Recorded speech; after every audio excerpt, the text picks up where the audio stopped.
En el video anterior habíamos creado la transacción Category y habíamos agregado Category ID y Category Name a la estructura de la transacción Attraction.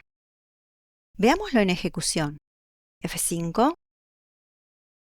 Al analizar el impacto causado por las nuevas definiciones, GeneXus nos informa que tendrá que crear en la base de datos una nueva tabla de nombre Category, con los campos Category ID y Category Name.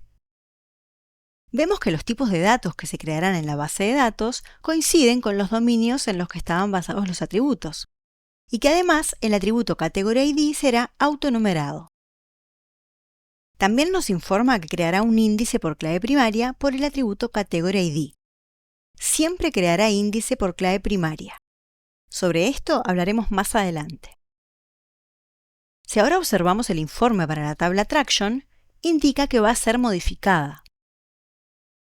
A nivel de la estructura, nos muestra que se agregará un nuevo atributo, Category ID, y no se agregará, en cambio, el atributo Category Name, tal como esperábamos. Category ID aparece indicada como clave foránea, y por el mismo motivo se creará un índice por ese atributo en la tabla. Lo entenderemos más adelante. A esta estructuración de las tablas para evitar duplicaciones y con ello inconsistencias entre los datos, se le llama normalización de la base de datos. Ahora que entendimos el rol que cumple el atributo Category ID en la transacción Attraction, es decir, el de llave foránea, volvamos al informe de análisis de impacto y detengámonos en los avisos de advertencia. Pero antes, si vamos a la estructura de Attraction, vemos que hay una columna que nos indica para los atributos almacenados, no para los inferidos, si pueden o no quedar sin valor asignado. Se dice si acepta o no null. Null estrictamente es un no valor. Centrémonos exclusivamente en el atributo clave foránea. Que no sea nullable significa que no podrá nunca insertarse en la base de datos una atracción turística sin especificarle categoría. Y como es clave foránea, además, deberá existir un registro en la tabla de categorías con el ID que allí se coloque. Pero entonces, ¿qué va a pasar cuando GeneXus reorganice la tabla Attraction para agregarle el atributo Category ID, dado que ya existen dos registros en la tabla desde antes? ¿Qué valores dará el atributo Category ID de cada uno de esos dos registros? Tendrá que dejarlos con valor vacío, 0, ya que no pueden quedar nulos, por la propiedad nullable en no. Pero si lo hiciera, tendría una inconsistencia, dado que no existe en Category un registro con ID 0. Es exactamente eso lo que nos está informando la primera advertencia, que tendrá que dejarle un valor vacío.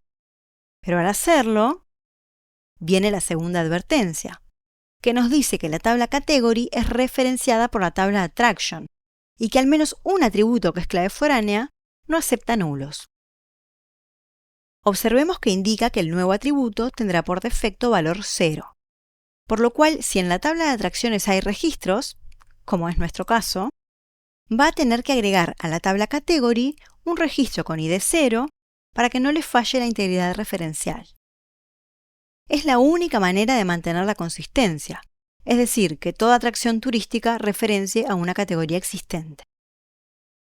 Dejará Category Name vacío, es decir, será un texto sin caracteres. Podemos cambiar ese valor inicial de 0 a 2, por ejemplo, para que no tenga que crear el registro con ID 0, porque estamos seguros de que existe categoría 2. Pero si lo que queremos es que sí puedan quedar atracciones turísticas sin categoría definida, por ejemplo, porque en el momento se desconoce su valor, ¿cómo hacemos? Simplemente especificamos para la clave foránea el valor yes para la propiedad nullable. Esto significa que cuando ingresemos una atracción, podremos dejar el valor de Category ID sin especificar, y por lo tanto las atracciones que ya tenemos ingresadas podrán tener un valor de categoría sin asignar, con lo que no habrá ninguna inconsistencia.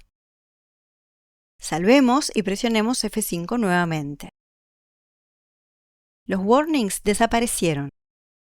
Vemos que ahora el atributo Category ID que está en Attraction puede tomar valores nulos, así que podremos crear o modificar atracciones sin necesidad de tener que asignarles una categoría. Presionemos el botón Reorganize para aceptar lo que nos propone GeneXus y continuar con la ejecución. Insertemos algunas categorías. Dado que el atributo category ID fue definido basado en el dominio ID y ese dominio tiene configurada la propiedad AutoNumber en True, no tenemos que ingresar valor para el identificador, sino que se enumerará automáticamente. La llamaremos Museum. Y agreguemos ahora esta otra, Historical Site. Ahora ejecutemos la transacción Attraction. Vamos a agregarle las categorías a las atracciones que teníamos creadas. Comencemos estableciendo que el Museo Louvre es un museo. Si recordamos el número de identificador de la categoría, lo podríamos digitar, pero otra opción es elegirlo de una lista de selección presionando este icono. Observemos que esta lista nos ofrece todas las categorías que hemos ingresado. Hasta ahora solamente 2. Elegimos la primera, Museum. Vemos que queda cargado el identificador de categoría 1 y se despliega el nombre de la categoría aquí abajo sin que podamos modificarlo. Es que se trata del atributo inferido. Completemos el trabajo y asignemos a la Gran Muralla la categoría Historical Site. Como sabemos de memoria que corresponde al ID2, lo digitamos. Y efectivamente nos trae el nombre que esperábamos. Si ahora queremos quitarle esa categoría porque no nos convence y preferimos por el momento dejarla sin asignar, veamos que nos permite perfectamente hacerlo. En cambio, ¿qué pasará si colocamos un identificador de categoría inexistente? Nos lo advierte y no nos permitirá grabar este cambio en la base de datos.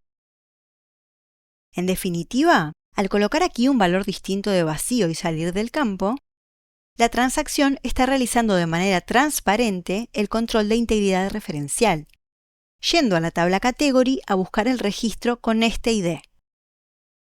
Si existe, trae su valor de Category Name, que es el que estamos viendo, y permite grabar.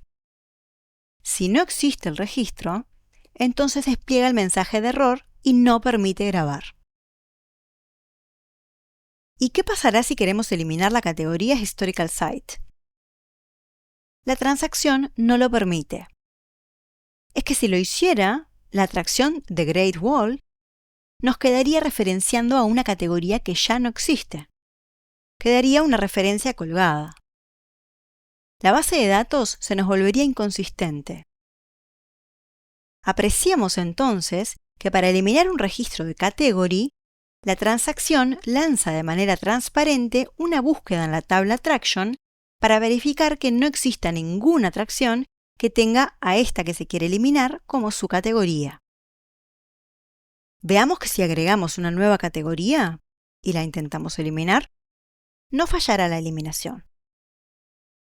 Resumiendo, cuando GeneXus encuentra dos transacciones en las que aparecen atributos con el mismo nombre, donde uno de esos atributos es identificador de una de las dos transacciones y en la otra no, entonces va a entender que en la que no, será un atributo que está refiriendo o apuntando a un registro de la otra.